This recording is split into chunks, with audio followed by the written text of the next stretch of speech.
No other animal on Earth cries emotional tears. Not chimpanzees, not elephants, not wolves, despite spending thousands of years living beside us. Every mammal produces tears to keep their eyes moist. Many produce tears when something irritates their cornea, but only one species on the planet produces tears specifically in response to emotion. And that species built the pyramids, landed spacecraft on other planets, and still occasionally cries at a 10-second video of a soldier coming home to his dog. The question is, why? Because from a pure survival standpoint, crying seems like one of the worst things a body could do. It blurs your vision. It constricts your throat. It makes breathing harder. It floods your face with visible signals of distress that can be detected from a distance. If a predator is nearby and you burst into tears, you have just announced your location while simultaneously impairing every sense you would normally use to escape. And yet here we are, the most dominant species in the history of life on Earth.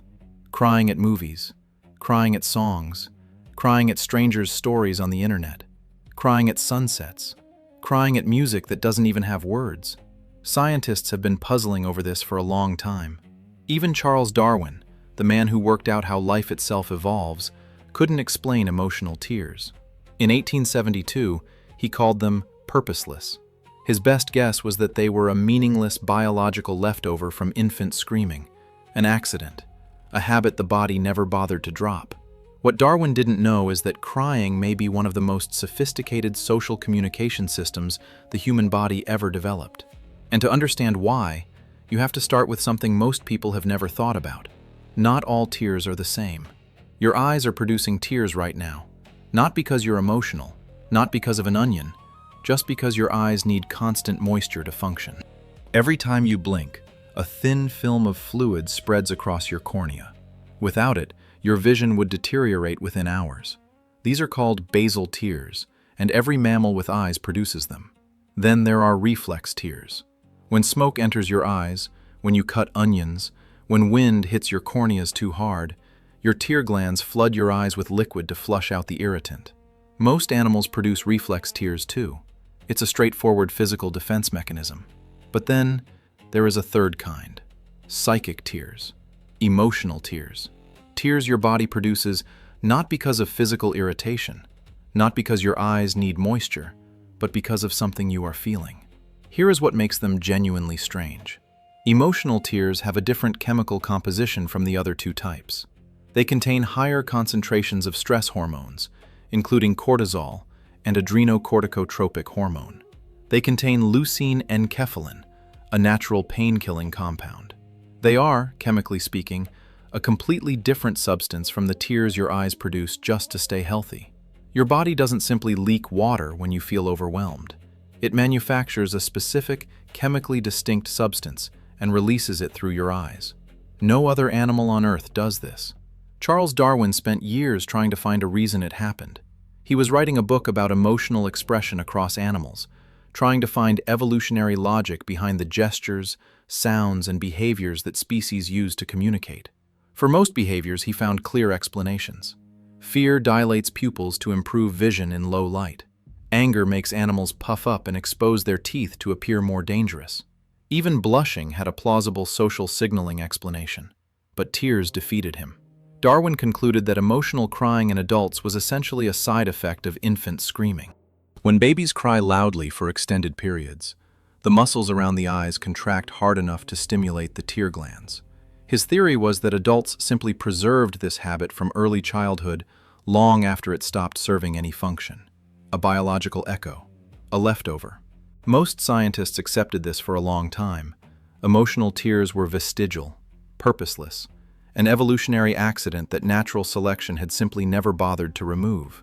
Then, researchers started actually analyzing the chemistry of tears, and what they found changed the entire conversation.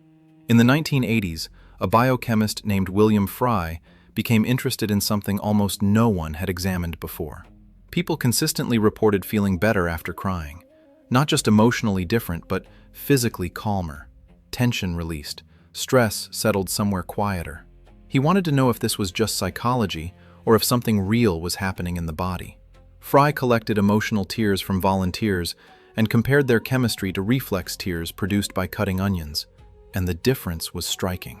Emotional tears contain significantly higher concentrations of stress hormones, including cortisol and ACTH, two of the primary chemicals the body releases during acute stress responses. His hypothesis was that crying may be the body's way of physically removing stress chemicals from the bloodstream. When you feel overwhelmed, hormones like cortisol build up in your system. Crying may literally expel them through your eyes, not just expressing emotion, actually clearing it, changing the body's chemistry through release. Think about that for a second. When you cry and feel relief afterward, your body may have measurably altered its own chemical state. You expelled stress hormones through your face. The body has very few mechanisms for removing hormones rapidly. Sweat does it slowly. Urine does it over time.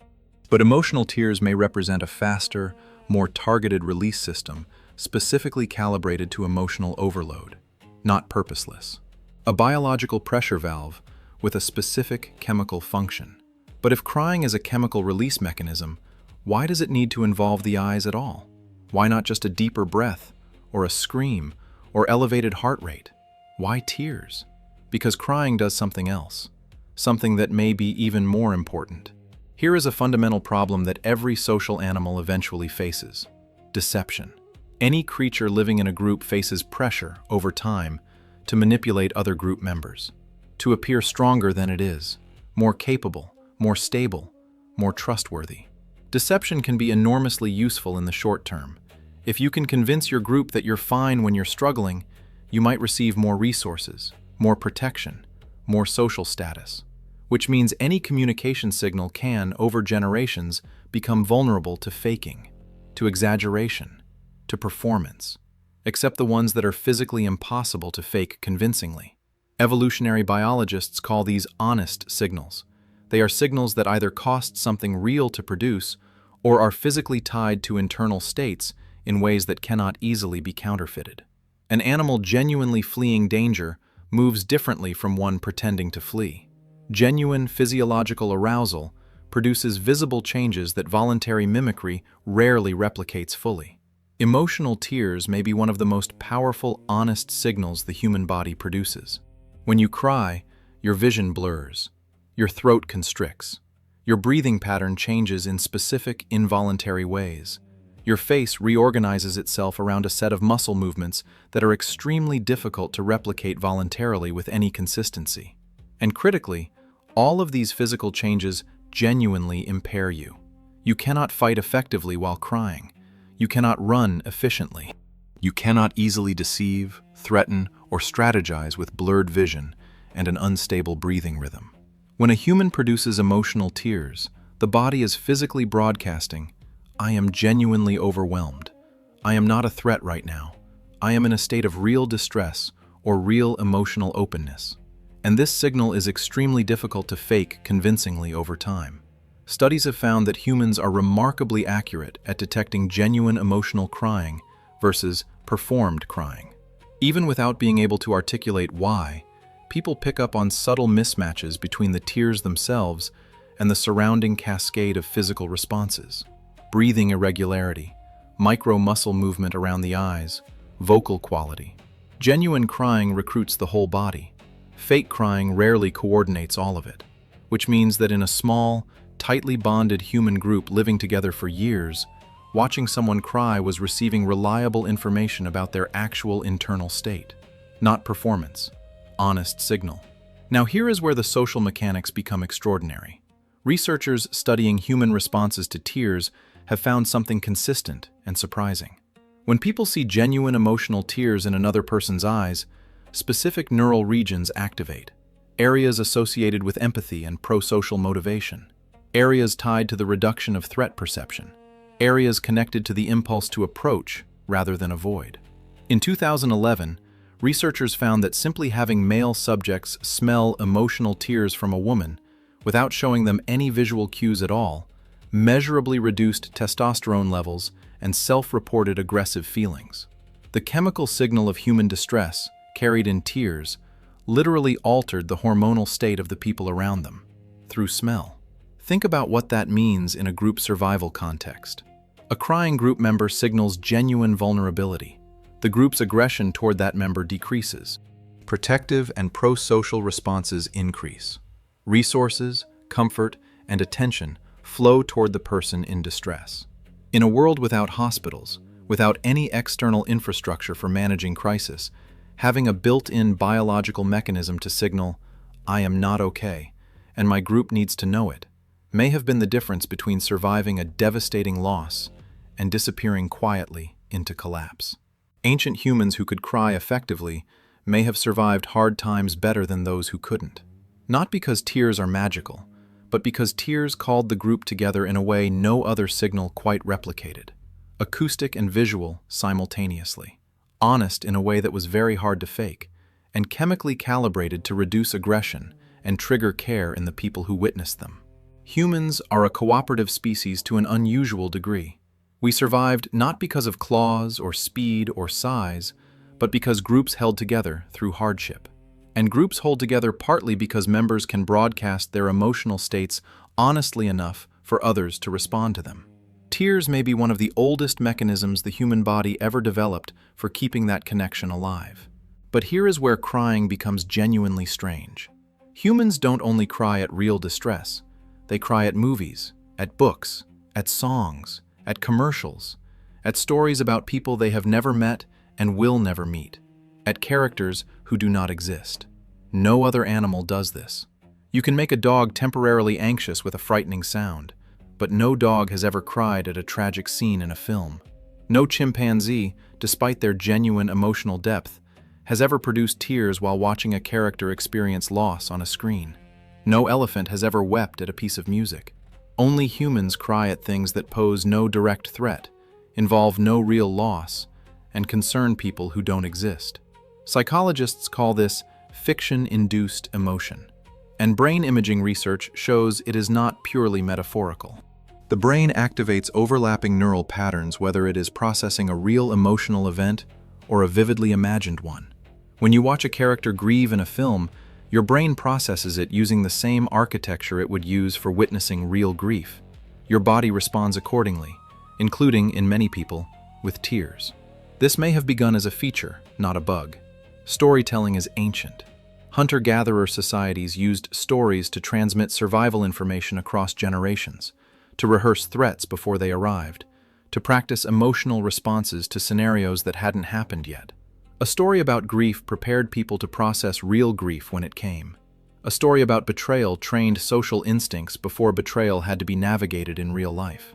Crying at stories may be emotional rehearsal, the body running a simulation of real loss, real fear, real grief in a safe context, so that when those emotions arrive for real, the neural pathways for processing them are already well worn. Which means every time you've cried at a film, your nervous system may have been running an ancient preparation protocol for experiences it hasn't encountered yet. And here's something even harder to explain. Humans don't only cry from sadness or grief. They cry from joy, from awe, from overwhelming beauty, from reunion, from hearing music that arrives at exactly the right moment, from watching their child do something small and perfect. These are not distress signals. There is no predator. There is no loss. The nervous system is not under threat, and yet the same mechanism fires. Researchers studying awe and intense positive emotional states have found that certain overwhelming experiences, the birth of a child, music that moves you deeply, the sight of something vast and beautiful, produce neural and physiological responses that closely overlap with stress responses. The system appears to reach an intensity threshold, and when it is crossed in either direction, the overflow mechanism activates. Some researchers describe this as emotional saturation, the body's regulation system encountering more signal than it can cleanly route, and releasing through the only mechanism calibrated for that kind of internal pressure. This may be why beauty makes humans cry. Not because beauty is sad, but because beauty is enormous. And the ancient circuits that process emotion were not always built for experiences that large. When they receive more than they can cleanly hold, the excess goes somewhere. It goes down your face. Researchers studying crying across human cultures have found something that seems contradictory at first glance. On one hand, crying is universal. Every known human culture, every documented human society throughout recorded and archaeological history shows evidence of emotional tears in response to grief, reunion, overwhelming joy, and beauty. This points strongly to a biological mechanism built into the species before cultures separated. On the other hand, how much people cry, when, and under what circumstances varies significantly across societies. In some cultures, public emotional crying during grief is expected and normal. In others, it is considered inappropriate. Differences in crying frequency between men and women exist in most modern societies, but are substantially smaller in cultures with fewer rigid emotional norms. The mechanism is universal. The expression is cultural. The hardware is ancient. The software is learned. This is actually an elegant design. A biological system capable of cultural calibration is far more flexible than one that fires identically in every person in every environment. Humans needed a social bonding mechanism through honest, emotional signaling. They also needed the ability to adjust when and how strongly that signal fires, depending on the specific social world they were born into.